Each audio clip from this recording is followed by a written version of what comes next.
November 27 release ചെയ്യേണ്ടിയിരുന്ന Jithin K Jose സംവിധാനം ചെയ്ത മമ്മൂട്ടി, വിനായകൻ എന്നിവർ പ്രധാന വേഷങ്ങളിലെത്തിയ കളങ്കാവലിന്റെ റിലീസ് ഡേറ്റ് മാറ്റി എന്നുള്ളതാണ് ഏറ്റവും പ്രധാനപ്പെട്ട ഒരു talk of the town. Social മീഡിയയിൽ, സിനിമാ മേഖലയിൽ ഒട്ടാകെ തന്നെ നിൽക്കുന്നത്. കഴിഞ്ഞ ദിവസമാണ് അവർ ഒഫീഷ്യലി ഈ ഒരു കാര്യം പുറത്തുവിട്ടത്. അതിന് മുമ്പ് തന്നെ കുറേ റിപ്പോർട്ടുകൾ, റൂമറുകളൊക്കെ ഉണ്ടായിരുന്നു. ഈ സിനിമയുടെ റിലീസ് ഡേറ്റ് മാറ്റാൻ പോവുകയാണ്, ജാനുവരിയിലേക്ക് മാറ്റാൻ ചിലപ്പോൾ സാധ്യതയുണ്ട് എന്നത് തുടങ്ങിയ കാര്യങ്ങളൊക്കെ സംസാരിക്കുന്നുണ്ടായിരുന്നു. എന്തായാലും 27-ാം തീയതി, നവംബർ 27 ഈ സിനിമ എത്തുന്നില്ല എന്നുള്ളൊരു കാര്യം വ്യക്തമാവുന്നതോടുകൂടി ഇനി എന്നാണ് എന്നുള്ളതാണ് ചോദ്യം. എന്തുകൊണ്ടാണ് റിലീസ് ഡേറ്റ് മാറ്റിയത് എന്ന കാര്യത്തിലുമൊന്നും ഇപ്പോഴും ഒരു വ്യക്തതയില്ല.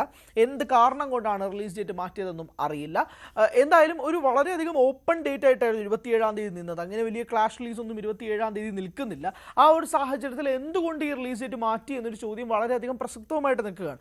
ഇനി വരാൻ പോകുന്ന സിനിമകൾ, ഡിസംബറിലൊക്കെ ഇനി വരാൻ പോകുന്ന സിനിമകൾ മുൻപന്തിയിലേക്ക് നിൽക്കുകയാണെങ്കിൽ ഇപ്പോൾ ഒരു ബാലയ്യ ചിത്രമായ അഖണ്ഡ 2 ഉണ്ട്, ബബ്ബ വരാൻ പോവുകയാണ്, സർവമായ വരാൻ പോവുകയാണ്, വൃഷഭ വരാൻ പോവുകയാണ്. ഇതൊക്കെയാണ് ഡിസംബറിലെ ഏറ്റവും പ്രധാനപ്പെട്ട സിനിമകളിലൊക്കെ ആയിട്ട് ഇനി വരാനിരിക്കുന്ന സിനിമകളൊക്കെ തന്നെ ഉള്ളത്. ആ ഒരു പശ്ചാത്തലത്തിൽ ഇനി ഡിസംബറിലേക്ക് കളങ്കാവലും കൂടി വരുമോ? കാരണം മോഹൻലാൽ ചിത്രം വരുന്നു, ഒരു ദിലീപ് ചിത്രം വരുന്നു, അങ്ങനെയാണെങ്കിൽ ഒരു മമ്മൂട്ടി ചിത്രം വരികയാണോ? കാരണം ഒരു നിവിൻ പോളി ചിത്രമുണ്ട്.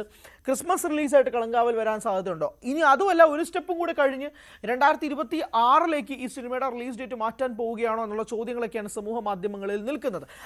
എന്തുകൊണ്ട് ഈ സിനിമയുടെ റിലീസ് ഡേറ്റ് മാറ്റി? അത് തന്നെയാണ് ഏറ്റവും പ്രധാനപ്പെട്ടതായി ഈ ചോദ്യങ്ങൾ നിൽക്കുന്നത്.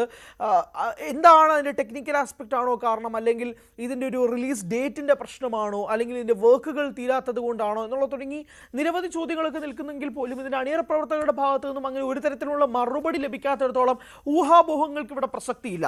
റിലീസ് ഡേറ്റ് മാറ്റുന്നു എന്നുള്ള കാര്യം വരുമ്പോഴേക്കും, പ്രത്യേകിച്ച് ഒരു സിനിമയുടെ റിലീസ് ഡേറ്റ് മാറ്റുക എന്ന് പറയുന്നത് ജനങ്ങൾക്കുള്ളിൽ ഉണ്ടാക്കുന്ന ഒരു നെഗറ്റീവ് ഇമ്പാക്റ്റ് നമ്മൾ കാണാതെ പോകരുത്.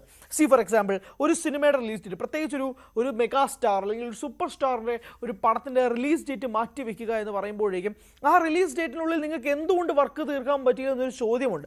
അവിടെ ആ ഒരു റെസ്പോൺസിബിലിറ്റിയുടെ ഒരു ചോദ്യചിഹ്നം വരും, ഒരു ലോയൽറ്റിയുടെ ചോദ്യചിഹ്നം വരും, ഈ വിശ്വാസ്യതയുടെ ചോദ്യം ചെയ്യൽ വരും. ഇതെല്ലാം സംഭവിക്കും. ഇപ്പോൾ തുടരും പോലും ഒരു സിനിമയുടെ റിലീസ് ഡേറ്റ് മാറ്റിയപ്പോൾ നമുക്ക് ഓർമ്മയുണ്ടാവും, തരുൺ മൂർത്തി നേരിട്ട സൈബർ ബുള്ളിയിങ് തരുൺ ന്യൂസ് 18 തന്നെ തുറന്നു പറയുന്ന ഒരു സാഹചര്യം ഉണ്ടായി. അന്ന് മോഹൻലാൽ ആരാധകർ ഉൾപ്പെടെയുള്ളവർ സ്നേഹം കൊണ്ടായിരിക്കാം, പക്ഷെ അന്ന് തനിക്ക് നേരിടേണ്ടി വന്ന സൈബർ ബുള്ളിങ്ങിനെ കുറിച്ച് തരുൺ മൂർത്തി തുറന്നു പറയുന്ന ഒരു സാഹചര്യം ഉണ്ടായി. അങ്ങനെ റിലീസ് ഡേറ്റ് മാറ്റിവെക്കുന്ന ഒരു പശ്ചാത്തലം വരുമ്പോൾ അതെന്തുകൊണ്ടാണെന്ന് സ്വാഭാവികമായ ചോദ്യങ്ങളും നിലനിൽക്കുന്ന ഒരു പശ്ചാത്തലത്തിലാണ് കളങ്കാവലിൻ്റെ റിലീസ് ഡേറ്റ് ഇനി എന്നാണ് എന്ന് പോലും അറിയിക്കാതെ അവർ ആ റിലീസ് ഡേറ്റ് മാറ്റിവെക്കുന്നത്. ഡിസംബർ മാസമാണ് ഉന്നം വെക്കുന്നതെങ്കിൽ പോലും താരങ്ങളുടെ, ഒരു വലിയ താരങ്ങളുടെ നീണ്ട പട്ടികകളുടെ സിനിമകൾ റിലീസ് ചെയ്യാൻ എത്തുകയാണ്. അതിപ്പോൾ തെലുങ്കിൽ നിന്ന് നന്ദമുരി ബാലകൃഷ്ണൻ ആയിക്കോട്ടെ, മലയാളത്തിൽ നിന്നും മോഹൻലാൽ ചിത്രമായ വൃഷഭ വരുന്നുണ്ട്. അത് ഒരു തെലുങ്ക് ചിത്രമാണെങ്കിൽ പോലും അത് മലയാളത്തിലേക്കും ആ സിനിമ റിലീസിനെത്തുന്നുണ്ട്. അതോടൊപ്പം തന്നെ മോഹൻലാൽ തന്നെ ഒരു ക്യാമിയോ റോളിലെത്തുന്ന ബബ്ബ എന്ന സിനിമ, അത് ഏറ്റവും കൂടുതൽ ഹൈപ്പ് ഉണ്ടാക്കുന്ന ഒരു സിനിമ തന്നെയാണെന്ന് തർക്കമില്ല. ഡിസംബർ 25 നിവിൻ പോളി നായകനാകുന്ന സർവമായുണ്ട്. അഖിൽ സത്യനാണ് സിനിമ സംവിധാനം ചെയ്യുന്നത്. ഒരുപാട് പ്രതീക്ഷകളുള്ള ഒരു സിനിമ തന്നെയാണ്. കഴിഞ്ഞ ദിവസം അതിൻ്റെ പോസ്റ്റർ ഉണ്ടായിരുന്നു. നിവിൻ പോളിയും മഞ്ജു വർഗീസും ജനാർദ്ദനും ഒക്കെ തന്നെ പ്രധാന വേഷങ്ങളിലാണ് സർവമായയിലെത്തുന്നത്. സർവമായ ഒരു വ്യത്യസ്ത കോൺസെപ്റ്റ് ആണെന്നുള്ള രീതിയിൽ നിൽക്കുന്നുണ്ട്. കളങ്കാവൽ ഇതിലേക്ക് പ്ലേസ് ചെയ്യുമ്പോഴേക്കും ഒരു വലിയ ക്ലാഷ് തന്നെ ഉണ്ടാകും ഡിസംബറിലാണെങ്കിൽ.